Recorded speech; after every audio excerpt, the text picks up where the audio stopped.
Hello, YouTube, Facebook. Let me get some things started as you all tune in. Right. What's going on? It's Friday, right? It's Friday. For a lot of people, it's payday. If your payday is today, whether you're watching this live or on the replay, show some digital love, hit the thumbs up, right? And for many people, it is Labor Day weekend, right? Which means you get an extra day of rest from your labor, from your job. So hey, it's a good day. It's a good day. So come on in. Let's talk about credit. Let's talk about cash flow. Let me get everything set up and situated here. All right. And I'll go right into the topic.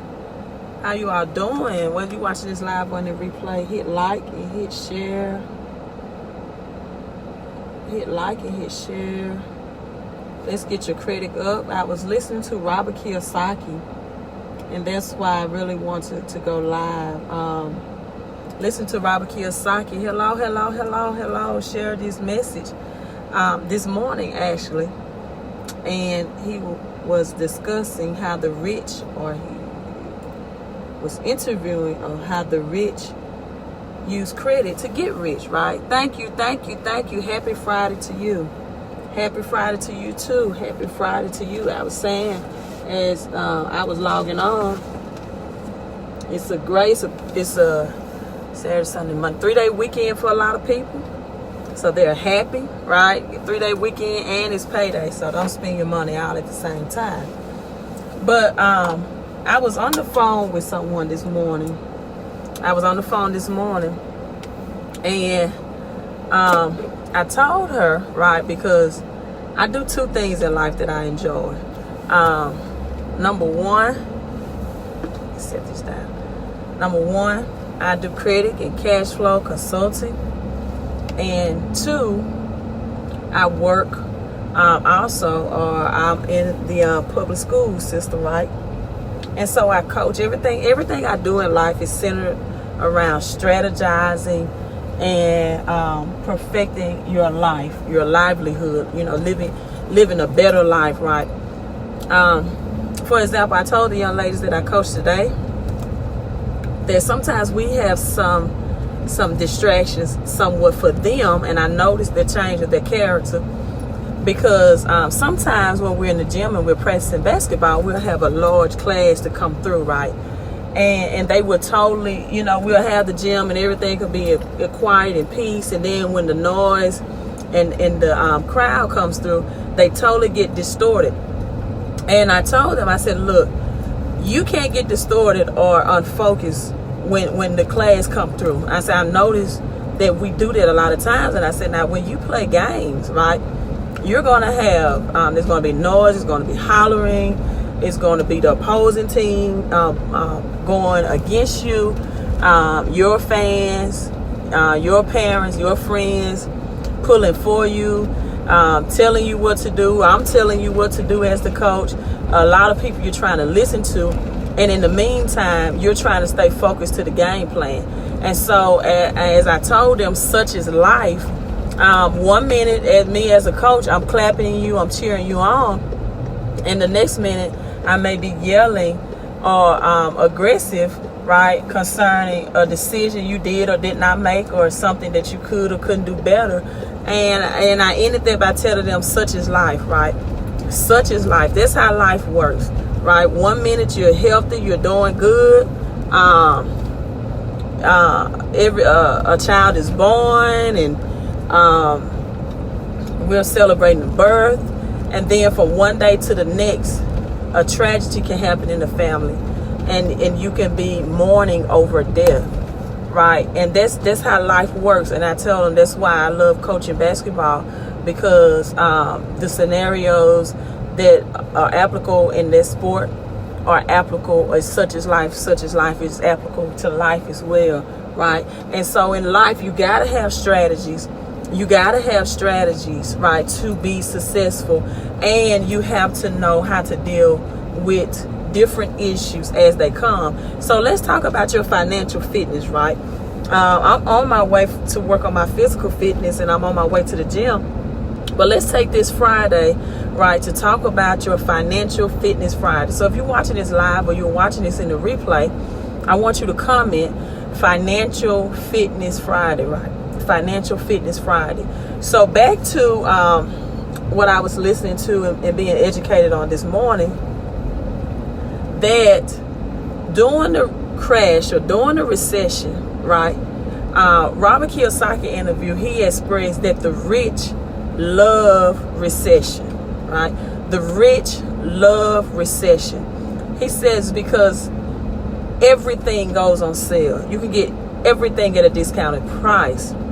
And to bring it closer to home, in particular, assets, right? You can buy things, or you can invest in things, for better words. You can invest in things during a recession that will bring you more wealth in return. And he said it this way. That the rich use debt to get rich or richer, right? It's two things that he brought out. Number one, the rich use money or debt to get richer, which means they leverage their credit. They use TBM, the bank's money, or sometimes Robert Kiyosaki referred to it as other people's money, right? But they use other money. They use the bank's money. They don't look at money, right? And I know this may be against your what you've been programmed to believe about money and finances, or what you have been taught, or what you have been brainwashed to believe about money and finances. But this is his philosophy that he shared, and I thought it was very profound. That why the rich does not save money. And this was his explanation. I did not say that the rich do not have money, right? I did not say that the rich do not have money. He stated that the rich do not save money, right? The rich do not save money. So what's the difference? What's the difference in having money, and what's the difference in saving money? Well, they have money, but they use the banks to get money from, or credit cards to get money from, but they do not have their money tied up in the banks, right? So let me say that again. The rich use the banks to get money from, but they do not have their wealth, their investments in the bank. Because his philosophy is, why would I save something that's being printed every day? Why would I save money, right? It's being printed every day. See, when you think about saving something, you save something because it's scarcity, right? Because it's not easily to obtain, right? Because it's not availability is not easy to get. So when you're talking about saving something, you save something that's of a scarcity, that's difficult to obtain. And that's why Robert Kiyosaki believes is that the rich do not save money, because money is printed every day. And when something is easily accessed, right, then it becomes less valuable. When something is in production on a daily basis, the value of it is decreased, right? Because prices on what you can purchase with money are increasing every day. So his philosophy is, use the system, use the banks that produce intangible things, or produce money by printing, or produce money out of thin air, to get things that are tangible, right? So this is his belief. For example, use a credit card transfer money into your checking account from a credit card. He talked about he purchased his first home, investing home for $18,000 with credit card transfer options. And two reasons why he did that, or he made that move, was number one, he expressed because credit cards is or debt in general, or money from the banks in general, is very inexpensive to get. Once your credit is up, you can get credit cards at 0% interest rate. They'll give it to you for free with the correct credit with no interest. So it's very inexpensive to get. It's unsecured. Unsecured means that there's no documentation of information required as far as documenting that your income, they go by your trustworthiness, that your income is what you state that it is on the application, right? So it's no documentation of information unless you put an astronomical amount of income, and then you have an address that does not match that income status of that neighborhood or community, and you put maybe you earn X amount of income, thousands of dollars a year. Well, then they may want to check how valid that information is, right? But if you put income, and it's your income, or it's not income that will require them to check the validity of that, or how valid that information is, or how true that information is, then credit cards are easy to obtain. You just have to have the right credit score and the right stated income in that application, right? And probably some more things, like you can have a lot of inquiries within the last 6 months, or a lot of pulls on your credit, right? Because then it makes the banks wonder, why has this person been trying to apply for credit at 10, 12 different places within the last 6 months, have something in their income status change, right? But so if you have less than 6 inquiries in 6 months, I would like for people to aim for at least a 720 or even a 680 is a great or above credit score, and you have great length of credit history, and you have income, you can get thousands of dollars of credit. But it's the way that you use that credit, right? It's the way that you use that credit, and you can use the invisible, which is credit, to purchase visible, tangible assets. So the assets that Mr. Robert Kiyosaki teaches, he's a great financial teacher, that that we should obtain is real estate, right? He believes in very biblical concepts. That real estate is real assets. That's why it's called real estate, because it's real. It's not fake. It's not printed out of thin air like paper money, right? And then he believes in stock investing as well, right? He believes, especially when market crashes or when we go through a recession, you have the bull and the bear market, meaning that like the pace of a bear, stock markets, it takes time. It slowly takes time, right, for stock market prices to rise. But like the speed or the pace of a bull, right, they crash and they get lowered speedily, fast, right? And so once those stock crash and you can purchase them at a low price, right, then you sit and wait. Like when the recession is scheduled to come, you sit and wait.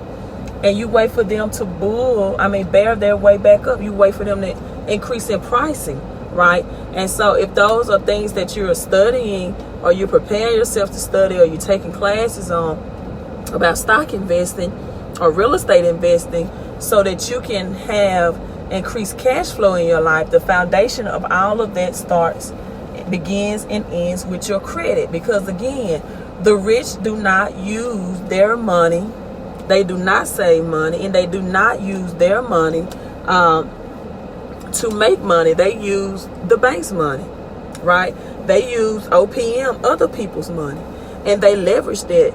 And what they tie their money is visible, is what I'm saying. You know the rich and wealthy are wealthy by the assets they possess, not the balance in their checking account.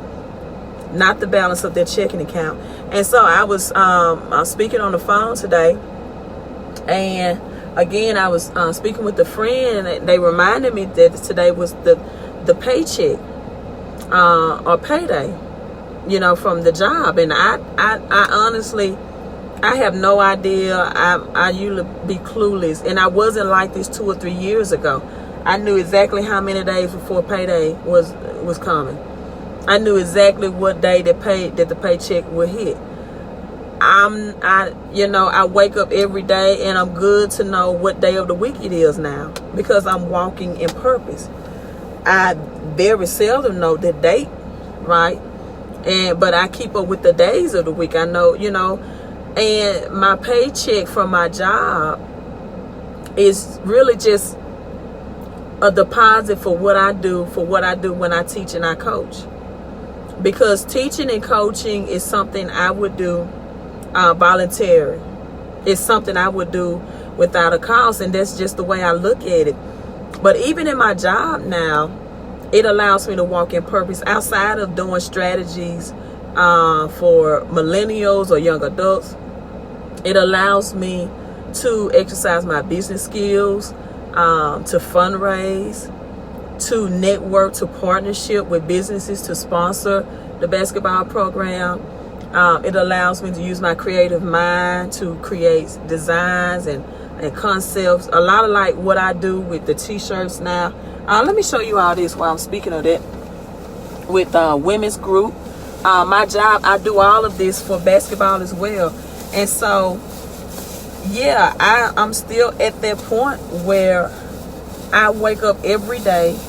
And I'm not saying it does not come with days where it might be stressful, right? Anything is stressful. Credit consultation is stressful some days. Cash flow consulting is stressful some days. It's because, just because of the client buildup, and I have to take weeks or maybe days away from that. So this is my newest shirt design for the women's club. I'm speaking tomorrow at a woman-to-woman empowerment session. You all like that? That's my trademark that I just recently got trademarked. Woman, thou art wealthy, right? And I got that trademark and that name because I have really began to study more wealthy women in the Bible, right? Wealthy women in the Bible. And then this is my second shirt. I think is this froze? I'm trying to make sure this is still recording.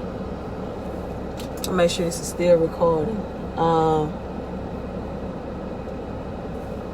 My second shirt design for my never deal with a broken heart and broken handbag at the same time.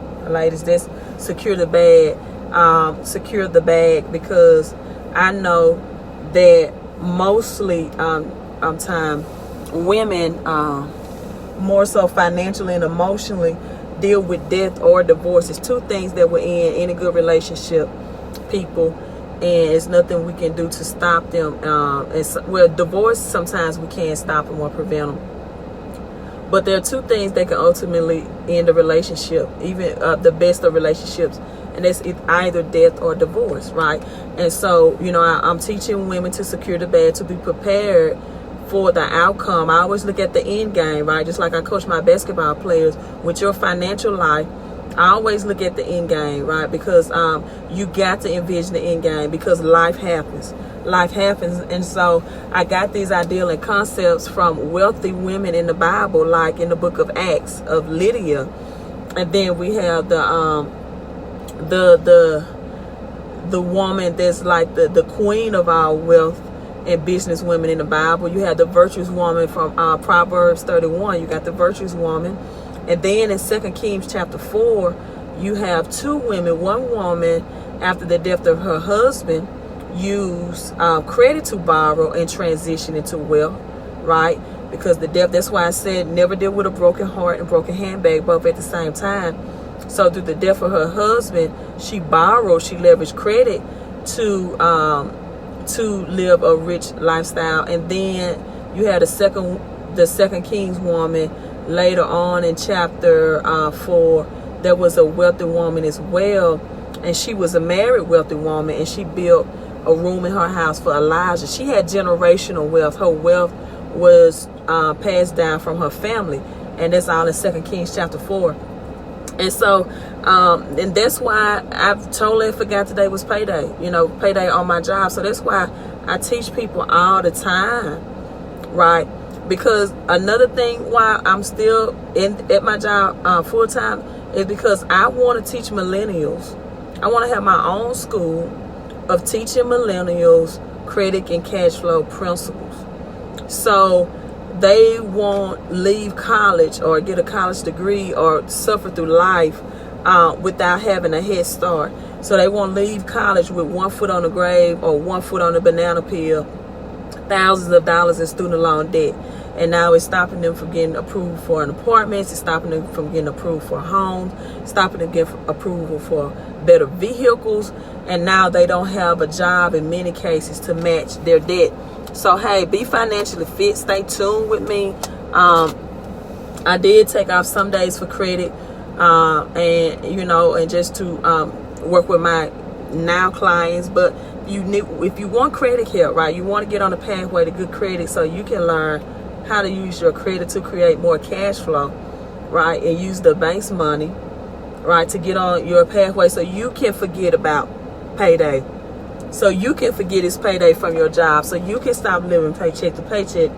Then reach out to me, leave a comment, and again, never deal with a broken heart, right? A broken heart and a broken handbag, both at the same time. And this is to I love my men too, but I'm doing a women's conference. And women, don't forget that you are wealthy. There are plenty examples of wealthy women in the Bible for you to pattern your life off of. And many did it through strategies that I teach for increased cash flow, which is home-based businesses, and through their credit. So, hey, I'm signing off. You all stay tuned. Stay locked into my channel. Again, if you're on YouTube, make sure that you hit the subscribe button, subscribe to me. And if you're watching on Facebook, anytime I go live, hit the notification that when I go live, you can go on with me. Hey, this is the queen of credit, cash flow, and debt collectors. I dispute and challenge. I'm just the queen of everything, but queen of credit, cash flow, and collections. If a debt collector is trying to collect from you, and you have that 30-day window to validate the debt, for my clients, for many of my clients, they have been in a position where they were trying to collect thousands of dollars, and that debt was eradicated. They did not owe the debt because the debt collectors did not have the information on file legally required to collect from them, right? So knowledge is power, but knowledge is also money. Hey, let's get financially fit. Queen of credit, cash flow, and collections. You all have a fantastic Friday.